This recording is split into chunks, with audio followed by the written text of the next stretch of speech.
Hello everybody and welcome to the Human Echoes rundown for The Belko Experiment, the latest film from Blumhouse Productions. The biggest name that's attached to this is James Gunn. He's the scriptwriter and he's best known for directing Guardians of the Galaxy and the upcoming Guardians of the Galaxy Volume 2.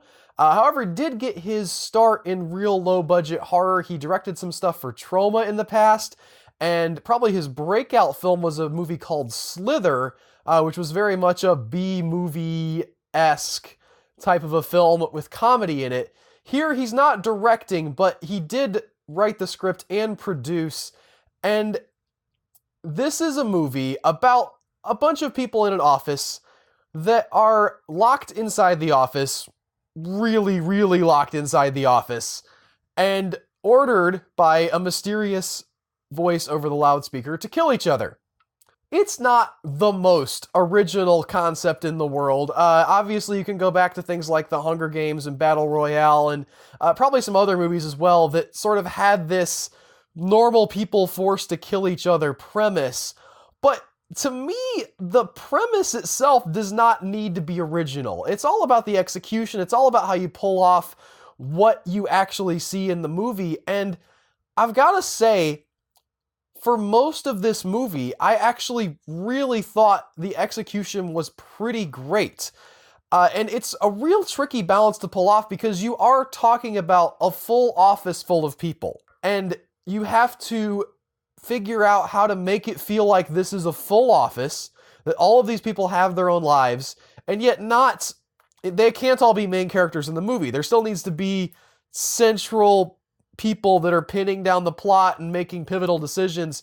And the movie does a really great job of balancing those two things, of giving you just enough of a window into the lives of characters that don't end up being super important, that you feel their death and you empathize with them, but not going too far in that direction where you're bogged down with everybody's story when you've got to have a through line for the movie. The other thing that it really needed to do well is it needed to ratchet this tension up in a really good, believable way, and it nails that. You start off with your standard place setting, first act kind of stuff. You meet all the characters, you find out what their deals are, what their relationships are, what their position is in the company, and then the incident happens, right? All of the windows drop down, the voice comes over the loudspeaker, it says, y'all are gonna die if you don't kill somebody, we're gonna kill somebody for you. It starts off small, right? Kill 2 people or we'll kill 4. Then ratchets up as you go through the movie. And it's not just the externals that ratchet up, it's also the internal tension, the internal pressure. And the way all of that interacts and works together is so well done that you really feel it crescendo throughout the movie, and not just crescendo, but right, like they have those buildups of tension, and then here's a little moment of humor to take you down, and then tension, and it has all of that really beautifully baked in, and the core of the story is asking the question, how much pressure can you put on someone who doesn't believe in killing before they kill? Is there a breaking point? Do all people have a killer inside of them? And I thought that was a great theme. I thought it was a great through line. There's amazing sort of dynamics within the office that sort of build up, and people getting sucked into different sides. Some people think, hey, they say we got to kill some people. They're going to kill more people if we don't do it, so we need to get on board with this. It's for the rational good of everybody, right? It's the trolley problem. If we don't pull the lever and kill 5 people, they're going to kill 10 people. Only pulling the lever is looking at someone that in shooting them in the face. And in that context, the trolley problem suddenly becomes a lot more difficult. So you have these sides build up, and you have this great tension that develops throughout the movie, and a wonderful plot that goes in, not in completely unexpected places. Like, there's a certain amount of, what's going to happen. What this movie is going to be largely, if you've seen the trailer. But even so, the path it takes to get there is not 100% straightforward. It makes you feel for almost everybody. There's a few, just legit scumbags in this. But overall, even the people that end up taking the violence is the only approach kind of method, even those people, you can see where they're coming from. The movie does not paint them as villains and evil. They take that role on for themselves, but you see how they got there. So, you're probably wondering, as I was, why is this movie sitting at around 50% on Rotten Tomatoes? If it does all this stuff so well, what's the catch? Where's the fly in the ointment? Well, it's the ending, which I will not spoil here. No details whatsoever. However, just in general, so many horror movies make this mistake. All right? You have maybe not a great film, but a pretty good film built up throughout the course of the story. You tell your whole story. You tell whatever it is that you have to tell in a compelling way. You get me on board. You get me personally, Albert, on board with your film, and you get to the end, and you have to stab yourself in the back. You have me excited about your film. You have me thinking, well, all the critics got it wrong.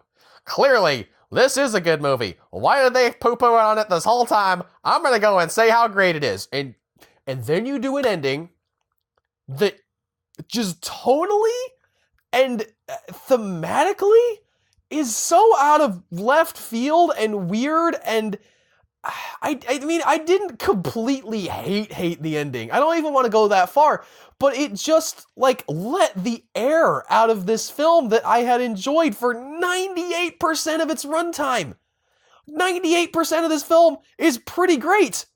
And then you get to this weird ending. And two things. First of all, feels like executive notes. Okay? I can't prove that. I don't have any inside information. For all I know, this ending was in the first draft that James Gunn wrote, and he was on board with it 100%. Yes, this is the ending I want. Do this, guys. And he never changed it. But there's a part of me that feels like that somebody at Blumhouse watched this film and said, okay, we like this. This is good stuff. But what if we did this instead? The other angle to this is that I can see a better ending. All right, it's like laying on the table right there. There's a character who looks at the better ending. When you watch the film, you'll know what I'm talking about. They focus the camera on the better ending, and you can see how it could play out in your mind. And then they don't go there. It's very frustrating because you can't shoot yourself in the foot in the end like this, because even though it is a very small percentage of the movie, it colors the viewer's perspective of the whole thing. If the beginning sucks, at least you have people in the theater and they're going to sit there and maybe get to the end and be like, well, I like the end. And they won't, like, that'll leave them with the good feeling about a movie that was maybe just mediocre. This is a movie that's better than mediocre, but you feel mediocre about it when it's over with. I would almost recommend that you just walk out of the theater. Like, figure out what the runtime is. Like, give yourself a timer 5 minutes before it's up. Just walk out and imagine what might have happened, because you'll have a great experience. You'll have a mystery. You'll be like, I wonder what happened. And somebody's going to do that, and then they're going to be mad when they find out the ending. Whatever, you guys do you. But there was a part of me that wished I could go back in time and just unsee that ending. But even with that ending, I can't say I dislike the movie.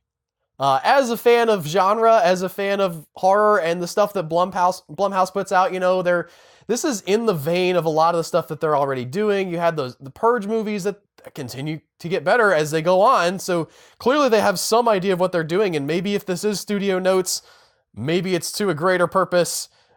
I can't second guess them as a company, because clearly they're doing something right.